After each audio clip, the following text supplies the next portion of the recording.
Hello viewers, welcome to our channel.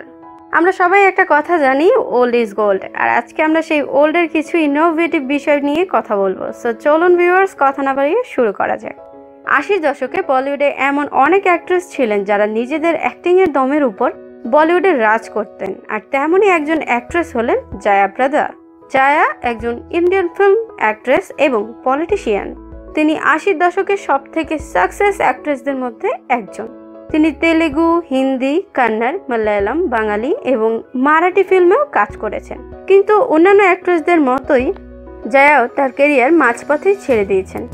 আর আজকে আমরা পুরো ভিডিওতে বলতে যাচ্ছি সেই ক্যারিয়ার ছেড়ে দেওয়ার কারণ সম্পর্কে। সো ভিউয়ার্স, জানতে হলে থাকুন ভিডিওর এন্ড অবধি আমাদেরই সঙ্গে। কিন্তু তার আগে যদি হয়ে থাকেন আমাদের চ্যানেলে আজকেই প্রথম, তাহলে এখনই সাবস্ক্রাইব করে নিন আর প্রেস করে দিন বেল আইকনটিতে, যাতে এই ধরনের রোমাঞ্চকর ভিডিওগুলো আপনি দেখতে পান সবার আগে। কথা বলছিলাম জয়া প্রদা সম্পর্কে, যে তার ক্যারিয়ারের একদম শীর্ষে গিয়ে হঠাৎ করেই সবকিছু ছেড়ে দিয়েছেন। সো চলুন ভিউয়ার্স, জেনে নেওয়া যাক এই সুন্দরী গ্ল্যামারাস অ্যাক্ট্রেস কেন তার ক্যারিয়ার ছেড়ে দিলেন। তার ক্যারিয়ার ছাড়ার কারণ কোনোভাবেই তার বিয়ে নয়, অন্য কিছু ছিল। আজকে আমরা সেটাই বলবো এবং সাথে সাথে দেখাবো এখনকার তার পিকচার, যেটা দেখে হয়তো আপনারা চিনতেই পারবেন না যে এক সময়কার গ্ল্যামারাস ফ্যাবুলাস সেই জয়া প্রদা এখন কেমন হয়ে গিয়েছেন।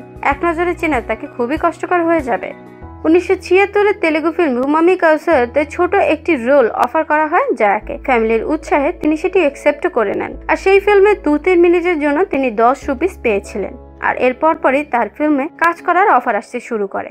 কিন্তু লিড ক্যারেক্টার হিসেবে সরগম ফিল্মের মাধ্যমে তিনি ডেবিউ করেন। কিন্তু তখন তিনি হিন্দি পারতেন না। এরপর তিনি হিন্দি শেখেন এবং প্রথমবারের মতো কামচোর ফিল্মে তিনি পুরোপুরি পারফেক্টলি হিন্দি বলেন। এরপর হিন্দি ফিল্মে কাজ করাও স্টার্ট হয়ে যায় পুরো দমে। 1984-তে আসা ফিল্ম শারাবিতে অমিতাভ বচ্চনের সাথে তার জুটিটি দর্শকদের অনেক পছন্দ হয়েছিল এবং ছবিটি হয়েছিল ব্লকবাস্টার। এরপর থেকেই তাকে কাউন্ট করা হতো ইন্ডিয়ার টপ অ্যাক্ট্রেসদের মধ্যে। এভাবেই তাকে আর পিছনে ফিরে তাকাতে হয়নি, চলে গিয়েছিল তার সফলতার শীর্ষে একের পর এক ফিল্ম করতে করতে। 7টি ভাষার ফিল্মে তিনি কাজ করেছেন আজ অব্দি এবং 30 বছরের ক্যারিয়ারে তিনি 300টির বেশি ফিল্ম করেছেন।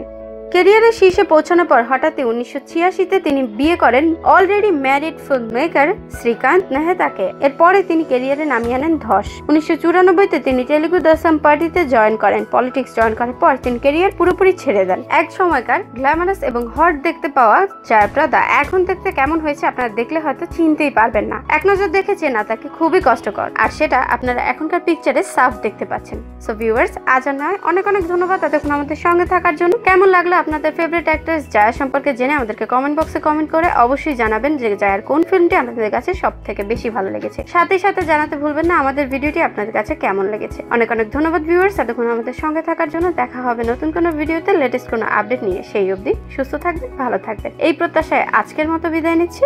Tata, bye bye.